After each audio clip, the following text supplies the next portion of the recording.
सो hey guys, स्वागत है आपका लीगल लेक्चर में। आज हम पढ़ेंगे द यूनियन एग्जीक्यूटिव का आर्टिकल 75 से लेकर 78 तक। तो चलिए स्टार्ट करते हैं।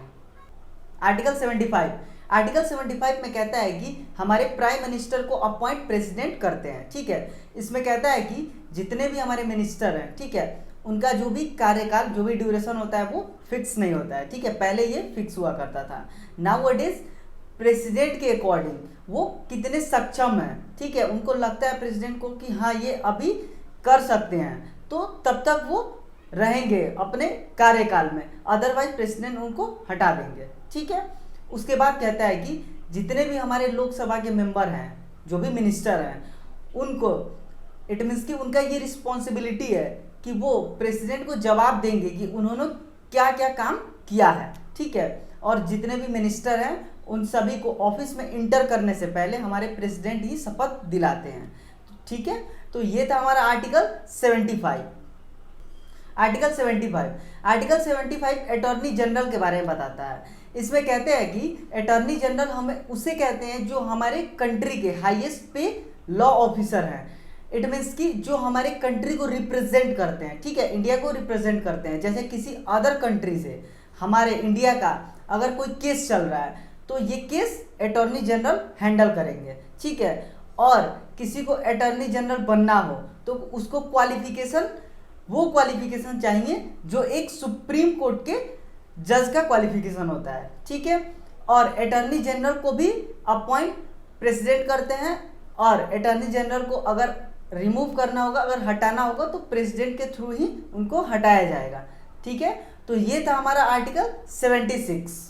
आर्टिकल 77 में कहता है कि जितने भी एग्जीक्यूटिव एक्शन है हमारे गवर्नमेंट ऑफ इंडिया के, वो सारे प्रेसिडेंट के नाम पे होते हैं। ठीक है, चाहे कोई सा भी वर्क हो। ठीक है, इसमें ये भी कहता है कि हम उस पर क्वेश्चन नहीं कर सकते कि हमारे प्रेसिडेंट ने क्या किया है, क्या नहीं किया है, ये सब हम क्वेश्चन नहीं कर सकते, या फिर उन्होंने कोई चीज़ लागू किया है तो क्यों किया, ये सब हम क्वेश्चन नहीं कर सकते। ठीक है, और हमारे प्रेसिडेंट इंडिया के मतलब गवर्नमेंट ऑफ इंडिया के बिजनेसेस को और भी डेवलप करने के लिए, और भी बेनिफिट करने के लिए बहुत सारे लॉ बनाते हैं। ठीक है, तो ये था हमारा आर्टिकल 77।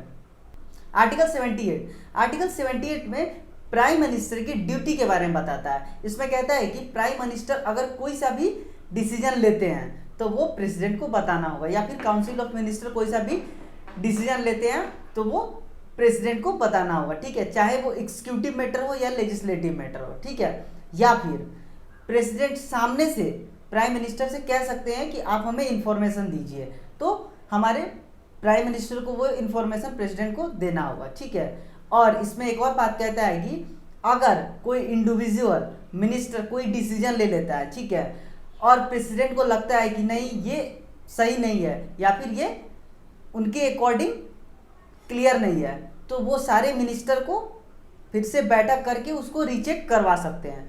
तो ये था हमारा आर्टिकल 78 जो कि प्राइम मिनिस्टर की ड्यूटी के बारे में बताता है।